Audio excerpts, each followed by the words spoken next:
Hello, listeners. We have with us Chetan Joshi. In our last part of Magic and Logic of Stories, we had explored the history and the trend of storytelling. Storytelling as an art form, also, we had discussed. Chetan, I remember we had discussed the three seasons of writing. Yes, the idea season, story season, and language season. We had discussed about the idea season in detail, what influences and inspires this idea season, how it can strike us anytime, anywhere. We had also discussed some of the exercises which can help us in brainstorming of more ideas. We were onto the story stage now. Chetan, it is said that creativity is all about making mistakes and art is knowing which ones to keep. I know it is very difficult to understand which ideas to keep, but still, Chetan, are there any tips and tricks that we can follow so as to make this process more simplified? See, suppose you are writing a story, I'm writing the same story. Yes. Still, you think in a different way, I think in a different way as well. So, we might have different outcomes. It's the options that you choose. Yes. And that should be absolutely by your heart. Let your heart do the speaking. Let not your mind decide everything. Let not that dictator that you have in yourself, let him not decide everything, or all stories would start sounding similar also.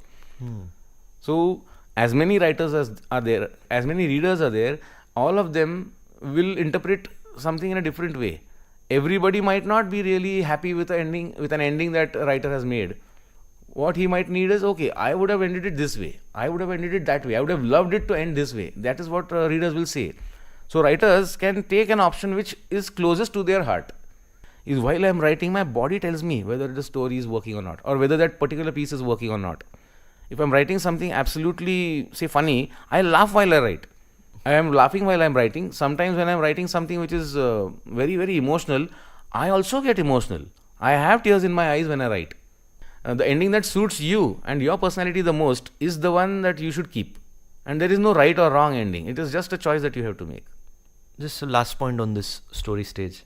Like, as Leo Tolstoy has this great line about stories, all great literature is one of two stories. A man goes on a journey or a stranger comes to town. Even Paulo Coelho, he says there are only 4 types of stories. Love story between 2 people, love story between 3 people, a struggle for power, and a journey. So are these types there in the story? It happens automatically. So you speak about Leo Tolstoy or you talk about Paulo Coelho, it is right. There is a situation which is supposed to be the status quo, which is supposed to be the setting of a story where everything is supposed to be normal. In that normalcy, something has to change. That change can either come by a person who comes into town, or when you change your circumstances. That is, the character goes out of town. So his circumstances have changed. A person falls in love, circumstances have changed. A third person comes into his love story, circumstances have changed. So in any condition, circumstances when they change, they are the beginning of a story. Whether it is a journey or a love story or any sort. So all of these things are actually trying to say one essential thing, that when a situation changes by any which way, it is the beginning of a story. As you said just now, there are elements in stories. What are these elements? Stories have different elements in them. It's like a story is an organism, suppose. It's an organism which has different organs. The most essential and central to a story would be an idea. That is the most vital organ that it has. After that, it has something called as characters. You all know these terms. It's not like I'm telling you something new, but it has characters who carry the story on their shoulders. Now, where do they carry it? They carry and they walk through an ambience. That is the setting of the story. Right. So, it is in the setting that a character takes a story ahead, which has an idea inside it. Where does he take it? He takes it towards the ending of the story. So, it has those. Now, while he is moving, while he is walking ahead, he comes across certain twists and turns. He comes across certain plot points. He comes across certain turning points which change the direction of the story for a while, but again it starts moving towards its intended ending. Again there are hurdles. So all these things together are what make a story happen. These are the elements of a story. So I need to be working on all these elements in the story stage. Like sometimes a character can come to me, sometimes a setting can come to me first, then afterwards an ending, or as you said, figure out the ending first. It can come to your mind in any sequence. First a character might strike, then another situation might come up, a fantastic quote or a line or a dialogue might come into your mind, or maybe a whole scene might come in your mind. You don't have an idea yet. But then later on, you have an idea as well. But make sure before you start writing, you have all these parts together. You cannot have an organism which doesn't have a tail or a heart or an eye. So make sure that you have all the parts before you start writing the story. It might start with an idea in mind, or it might start with an ending. You can work your way backwards. It's also fine.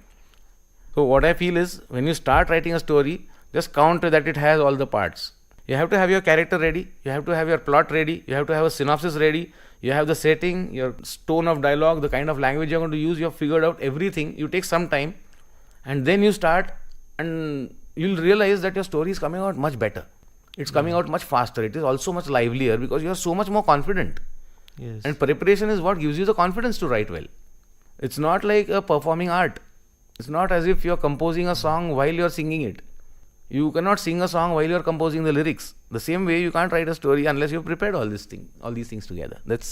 I think that's the crux of writing a story, where it will get you better results and give you more happiness, in fact. Let us come to this last stage now. In this writing stage, what young budding writers like me fear is the fear of rewriting again and again. There's this inner element which tells us that if I write one page, it has to be my final page.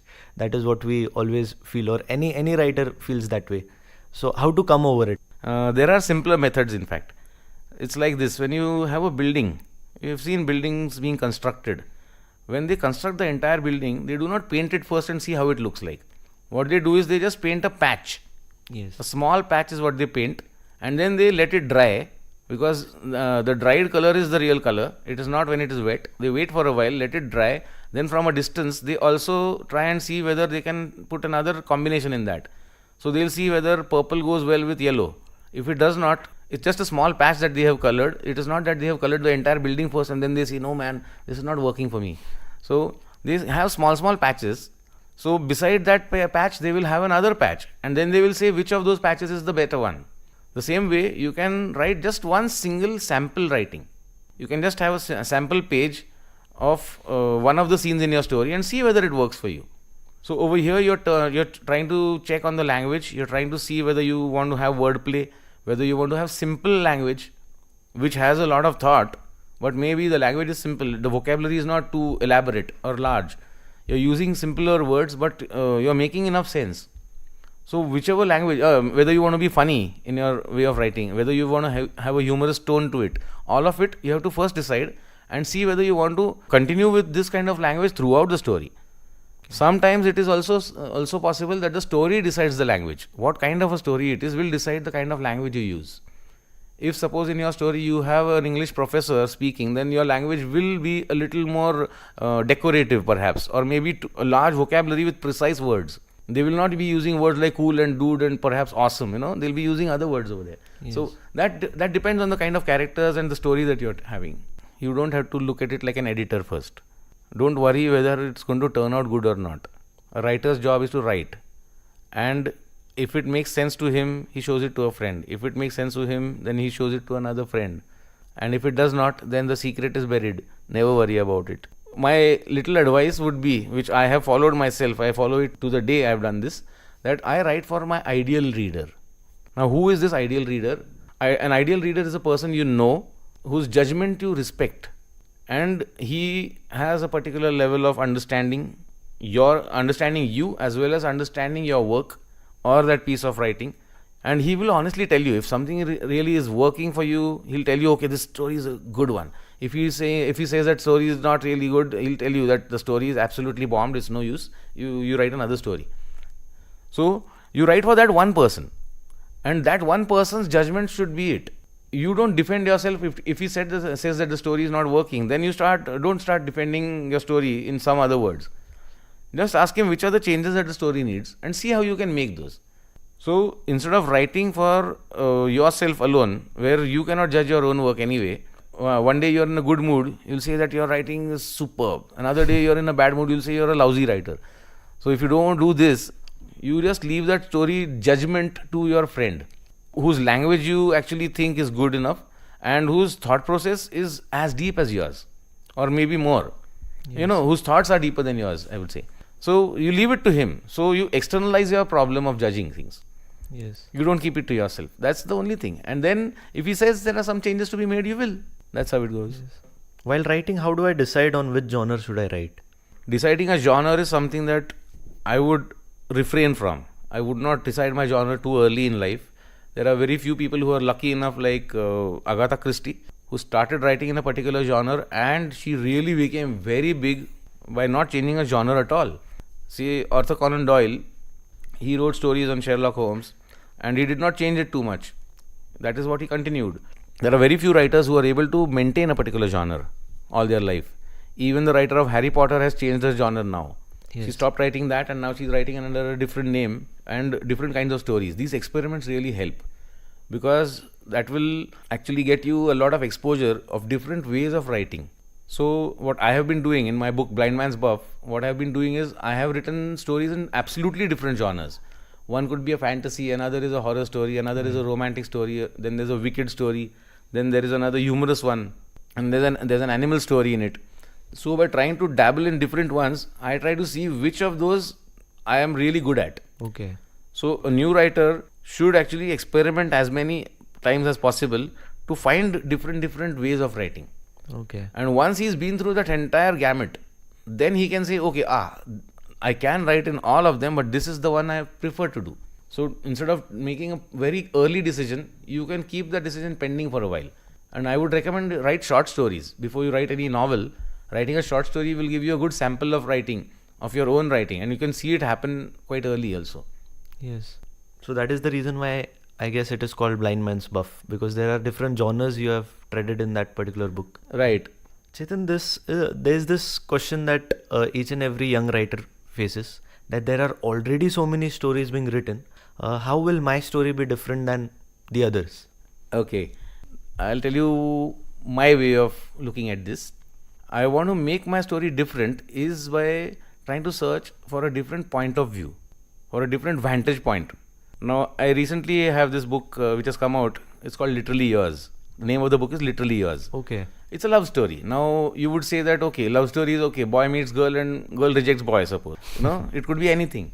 So, how would I say that my story is different? What I did was, I found a different kind of a setting for the story. In my story, there are two writers who fall in love, but they have met in a very strange setting. Strange in the sense it's quite a fascinating setting, like the Jaipur Literature Festival. Now, in Jaipur Literature Festival, if any of you all have visited it, you would realize that it is like a celebration of literature. All literary celebrities come over there, and people who love books, people who love reading, writing, or anything to do with this whole idea of imagination through words, they come over there. It is such a lively and exotic setting that I was wondering why nobody has ever used this kind of a setting for a story. So I said, fine. I mean, a writer falls in love with another aspiring writer in a setting which is meant for writing, meant to celebrate writing. So that absolutely made the whole story different. Okay. So what it has is that the book not only has a love story there, it also has a commentary on the Indian English writing scenario. Because of which, what has happened is that it starts talking about aspects that have not been touched in any story that I know till now. Okay. And there are two writers who have written it, right? You have co-written it with Asha Francis. Yes. How was that? Like, it must be a tough fight, isn't it, to co-write, or how is it a happy journey? I'll tell you, the book got launched at the Jaipur Literature Festival as well. So at that time, when we were speaking on the dais, they asked me, okay, the same question had come to me. I said that writing this book was like driving a car which has two steering wheels. So at sometimes I was using the steering, at some times she was using the steering wheel, and believe me, we were in two different states. We weren't even in the same city. We wrote the whole book online. We never met right throughout the writing process, and since we were able to reach the Jaipur Literature Festival and have a launch over there, I think we drove pretty well, is what I told them there. Great. I'd like to tell you that here as well. So first we had an idea. Then we wrote a synopsis. After that synopsis, we had characterization. We had a setting, which is the Jaipur Literature Festival. All these things we already had.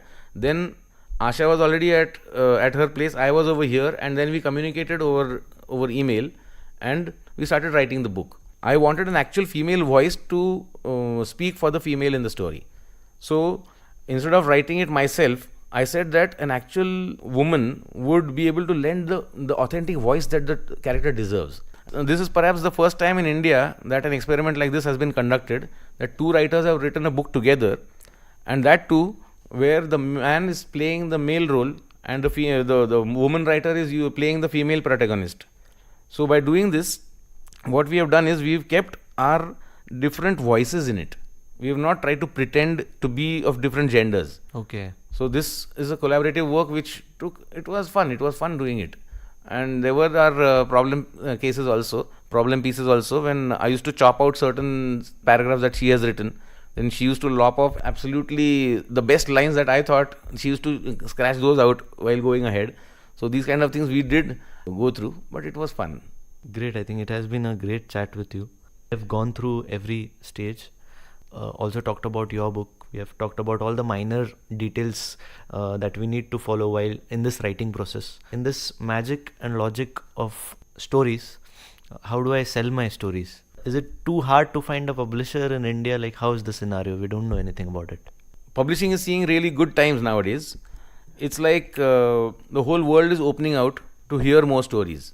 Though printing is going down, publishing is up. As you must have been seeing that sales of books, e-books, is on the rise, while printed books are not really selling as much as they should be selling abroad. It has its own trickle-down effect on India as well. Though over here there are so many traditionalists change the way they read books. What you can do is, writers who've written stories, they should not be first concerned about getting published. First complete your stories. On the net you might find a lot of publishing houses. Out of those publishing houses, you could choose to see what kind of publishers have published your kind of stories. Don't have to look at, see, because a person sends a story to a publishing house and he does not receive a positive response. What happens is he gets depressed. So that is not how it happens. First you have to see what their publishing policy is. Do they publish short stories? If you've been writing short stories and you get a rejection letter from a publishing house, it might be because they do not accept short stories. You might be a poet and they do not publish poetry. That might be a reason why they reject your work. It is not because of the quality. So first, don't do that. Another thing is, on the net itself, net is a big boon to all of us. Use it intelligently by trying to contact, if you can, you try and see if you can connect with literary agents. Okay. Literary agents are people who are sourcing good writers and getting them connected to the right kind of publishers. So you do not have to knock the wrong doors if you know a good literary agent. And you will find those on the internet. So get in touch with them. The third way to get published is you can go for a self-publishing. By that I mean you print your book by yourself and then see how it is available online. Sell it online is how you would do it. That could be a very good way to get your work across to people. Okay. Though I wouldn't recommend that is the first thing you should choose. Okay. First, you can try out all the publishers that are there in India. Chetan, we have talked a lot about logic in stories. What about the magic? Magic is in the idea. Magic is, you do not know how an idea comes into your mind. If you've seen a seed of a plant. When you see that seed, you do not know that there is a tree within it. You do not see it. Yes. But when you plant it in the soil, the way it turns into a tree in front of your eyes over some years, that is magic. It is the same for stories. If you have an idea in your mind, you sow it in the right kind of environment, it will turn into a story that you've never imagined. And the way it will flower in front of you, you'll see magic which comes out in your own words. So Chetan, we can safely say that the magic and logic of stories is intertwined. Various writers have attempted to define stories in their own way. For some, after nourishment, shelter and companionship, stories are the thing that they need most in the world. Whereas for some, stories have to be told or they die within us. And when they die, we can't remember who we are or why we are here. Or simply to say that we tell stories in order to live. Apart from this inspirational quotes on stories, stories inspire, enchant and glorify us through various ways in our journey of life. Stories certainly become an important part of our lives. This interview was a small attempt at unfolding the magic and logic that goes behind storytelling. Thank you, Chetan. It was wonderful to have you with us. I hope this interview helps and inspires our listeners and budding writers to find their own stories. Thank you very much.